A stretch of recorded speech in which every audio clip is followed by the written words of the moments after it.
and welcome to Through the Bible. Hope you are doing well by the grace of God. Facts and figures make up the fabric of life to the educated world. Evidence and proof is very vital for our understanding and progress in this world. Nevertheless, when we position the same to the Word of God, we could be misguided.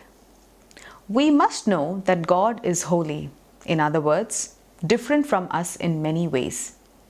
So, depending on our cognitive ability alone is in a way claiming to have the ability to know Him, understand Him by our reason alone. While the facts and figures are important to secure our thoughts, it is not as simple because of the fact that He is God. That thought positions itself as a preliminary problem to be able to justify our ability to comprehend Him from the facets of our minds. He is all-knowing, full of wisdom and full of love. Who on earth can imagine what that means?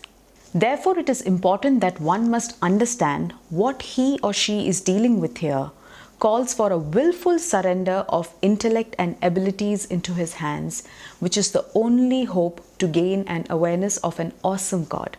And that opens up our opportunity of faith, which is by far the best way to know Him. For faith requires absolutely no control from our end, which is truly a difficult task for us as humans. Therefore, one must pray for the gift of faith. The devil is happy to raise fear, doubts in our mind, and keep us away from experiencing and living a fulfilled life with God, leading us to eternal death. And many succumb to the fear of their heart. But be assured, God can lead you, but the only way ahead is to buckle down one's emotions of fear and practically move in hope and faith in God alone, and you will surely be held by His hands. Our God is gracious in revealing Himself to you, and as a loving teacher who is willing to teach us all things that are important for us to know Him, understand our surroundings and secure us in this world. So even as we go through the facts and evidences of why the Bible is important, let's give it the rightful place it deserves in our lives. Let's recap from our last study on the importance of the Bible. Is the Bible important? The Bible has influenced and changed millions of people around the globe. Surely this fact alone should lead any person with intelligence to consider it. Secondly, we spoke of a variety of people from various fields of life, from writers to politicians, from scientists to monarchs, who ascribe to the Bible as a source of direction, comfort, reason for success, understanding of science, and understanding for good governance. Lastly, we answered another interesting question as to what way the Bible is unique. It's mainly unusual because it has a dual authorship. It was written by God and man. Strange, but absolutely true when we consider the variety of writers, their educational background, and the fact that it lacks human error in the text, which shows us its divine inspiration. Another fact is the continuity among the 66 books with 40 authors who may have never met one another. Amazing but true. This leaves us without a doubt that this book is both divine and human. Now let's continue into our upcoming study in exploring truth about the Bible.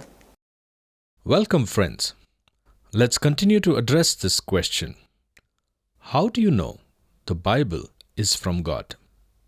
Preservation was our first point, and today we will start with our second point, archaeology. Another way in which we know the Bible is the Word of God is through archaeology. The spade of the archaeologists has turned up many things that have proven that this book is the Word of God.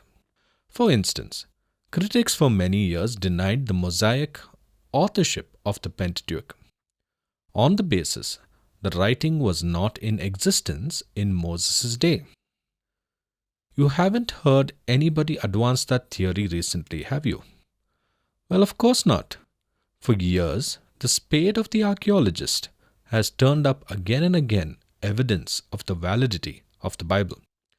The city of Jericho and the walls that fell down are one example. Now, there has been some arguments between Miss Kathleen Kenyon and Sir Charles Marston relative to specifics, but it's well established that the walls fell down.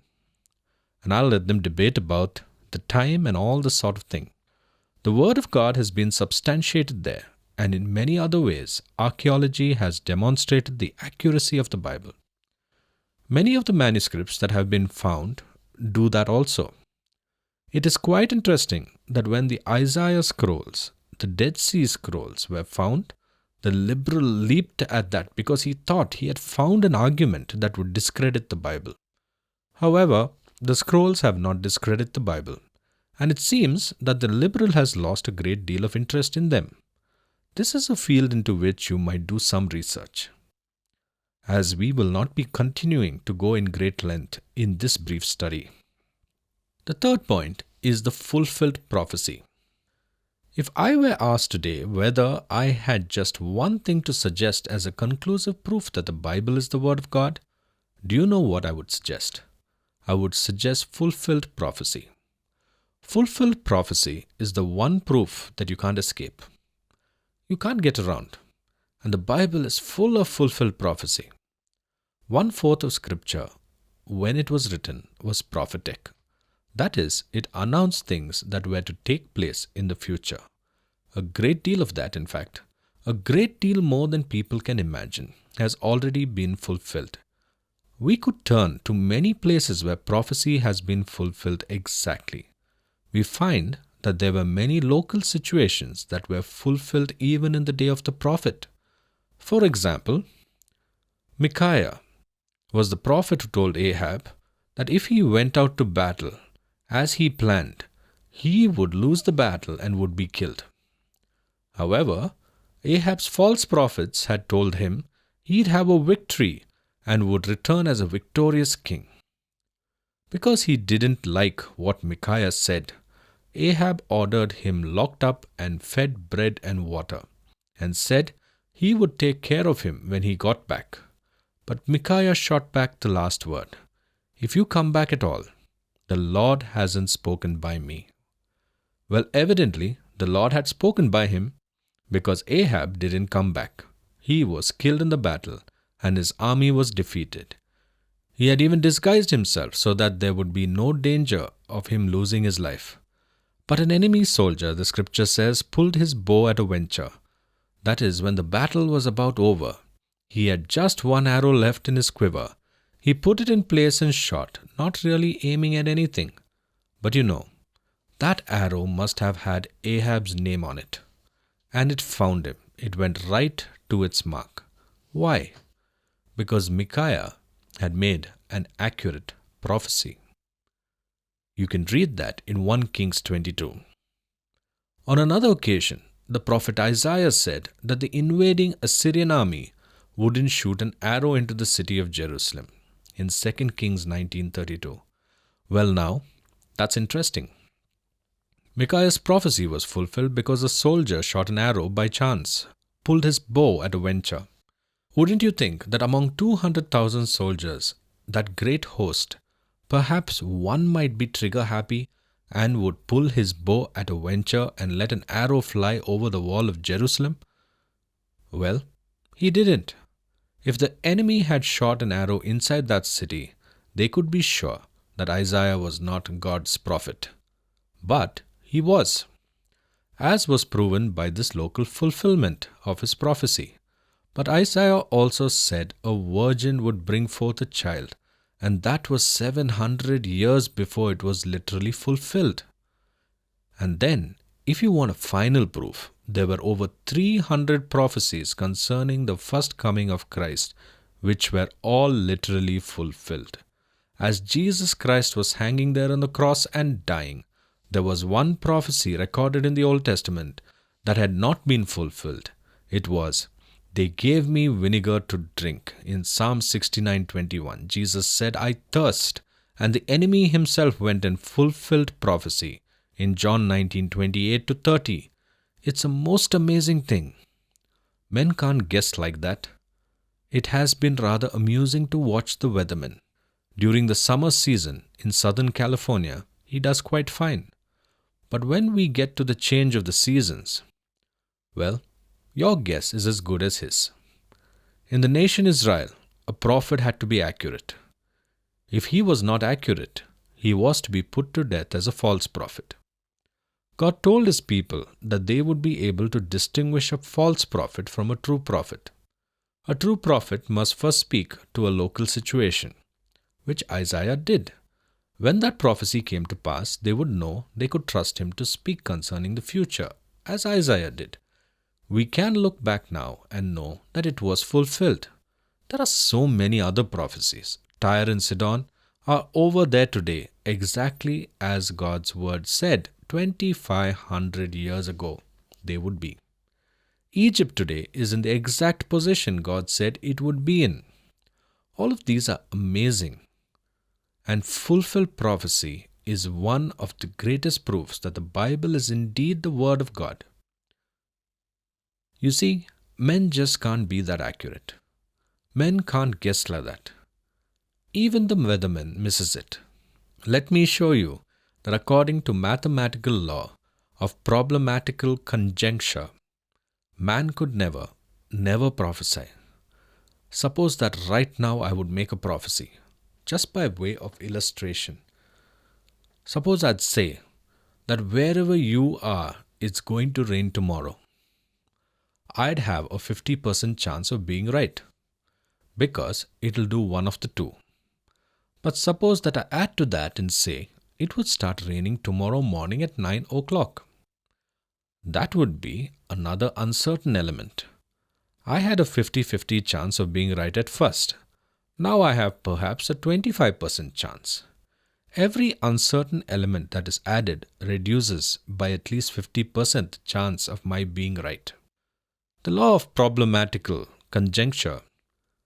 Now suppose that I not only say that it's going to start raining at 9 o'clock, but I also say it's going to stop raining at 2 o'clock. That has reduced my chances now another 50%, which brings it down to 12.5%. Can you imagine my chance of being right now? But suppose I add 300 uncertain elements. There's not a ghost of a chance of my being accurate. I just couldn't hit it. It would be impossible. Yet the Word of God hit it, my friend. It is accurate.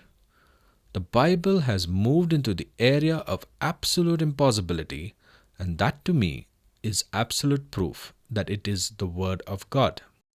There is nothing to compare it to at all. I have given very few examples of fulfilled prophecy, but there is in the Word of God prophecy after prophecy, and they have been fulfilled. Literally fulfilled. And by the way, I would think that that indicates the method in which prophecy for the future is yet to be fulfilled. Let us end here, friends, for today, as we look forward to the upcoming points to help us conclude this question.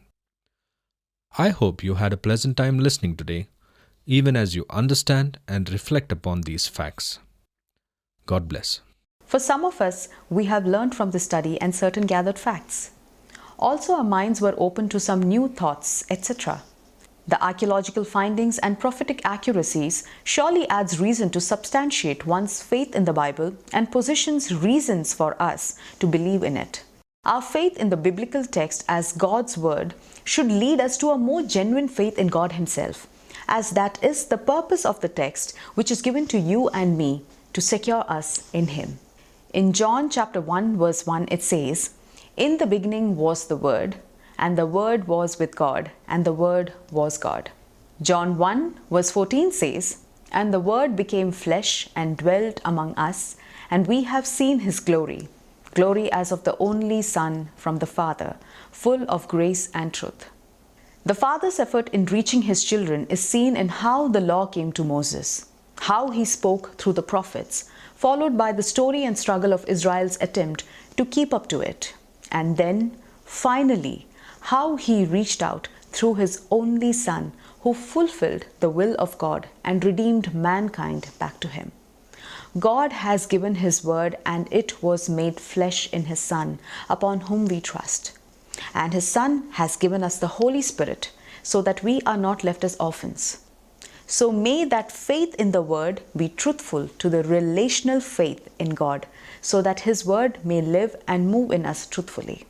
Yet a great number of Christian brothers and sisters have not opened the Word of God till to date. least of all to have faced the challenges of spiritual life, but have been cherry picking verses that suit the need for the moment, while many world leaders, scientists, philosophers have sought after the word and have found the truth, meaning, and purpose in the text. So, as we conclude today, we know that we need to buckle down and study the Bible to know what God has in store for our lives. God bless you as you consider every truth and examine and add to knowledge everything that is spoken. May you receive His counsel and may the truth be illuminated and set on your heart. God bless you all.